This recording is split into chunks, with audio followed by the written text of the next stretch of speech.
Okay, what week are we on, Chu? 7? Week 7, Truck Week. Before we get into that, I've just been reviewing the material you've been submitting. I think it's great, the number of people that are participating. We need to keep up that momentum, that's great. I was reviewing the discussion, the comments on the discussions, kind of inverse order.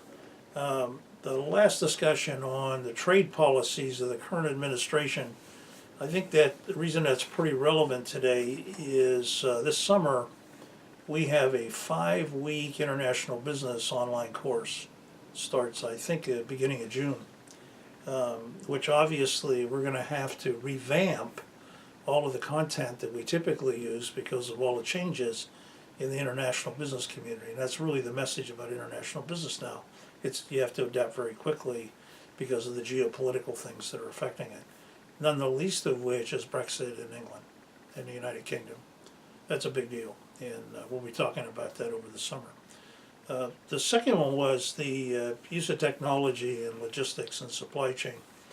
The video behind me is Tesla's highway electric truck, which is still going to use a driver initially, but could you move to autonomous driving.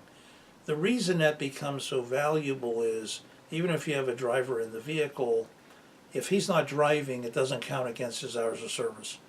And so you could actually technically have the driver sleeping while the vehicle is driving, and then the driver could then make the first set of miles when they do the pickup and the second set of miles, or they can hand it off. You have a driver use the truck to go pick up the load, get it on the highway, let the truck drive itself for a while, have it stop, driver gets back in and does the end of the drive.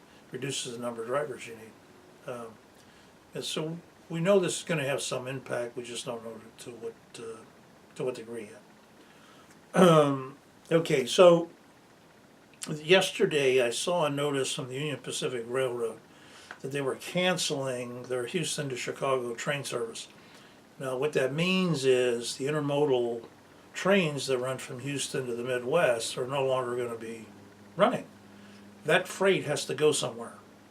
So the freight coming out of the Midwest going into Houston, which is a big metropolitan area, the freight coming out of Houston going back to Chicago, that freight has to go somewhere. It's not going to go away, so it's going to end up in trucks. And what that's going to do is that's going to raise the rate that you're going to have to pay for trucking. And because remember, rail is the lowest cost domestic mode of transportation. But I didn't have a chance to read what the UP's reasoning for that. Usually it's economic.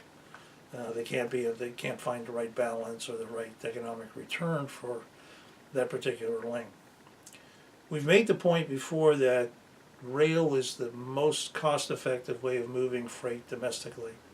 Trucks can go everywhere. That's the difference. Because once you get outside of 250 miles from a major rail ramp, you then have difficulty competing with over-the-road trucking. And I'm talking about long-haul trucking now. I'm not talking about local trucking. Because the majority of the freight moves long-haul, long distances.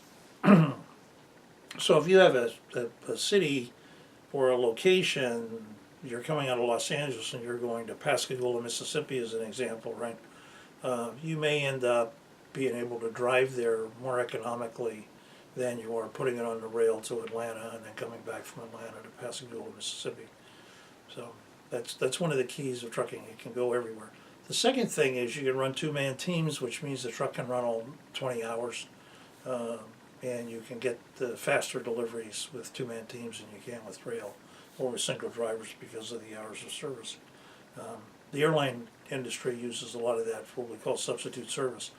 When I was with the airline, one of the things I used to do was sell more freight than the airplane could handle, and then whatever was left over I would simply put in a truck and have two drivers run nonstop to the other airport. So like out of Seattle to Chicago, I could get there pretty quickly, maybe a day after the airplane did, and still be able to service that customer, particularly for larger shipments. The other aspect of trucking, which we talked about before, is last mile.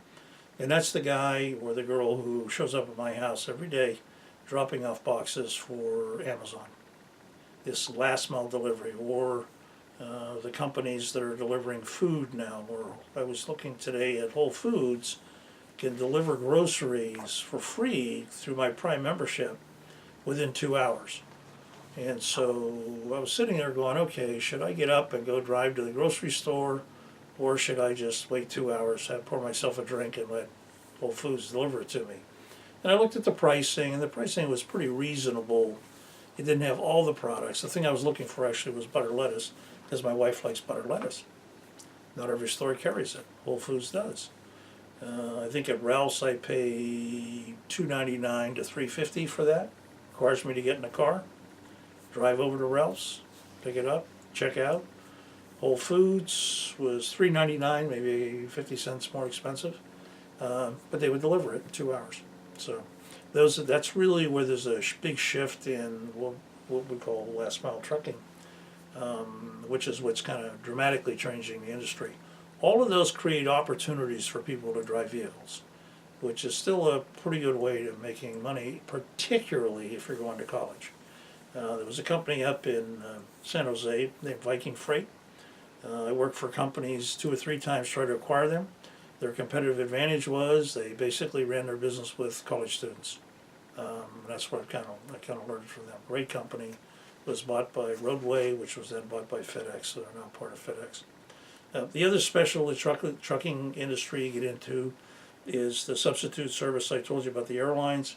Also have high value stuff, hazardous goods, things that are explosive, tank cars. That's all part of the trucking industry. Truck drivers are a great gig. I believe more people should consider doing it. You just have to be over 21, pass a drug test, and learn how to drive a big vehicle. And if you drive an SUV now, you're not that far away.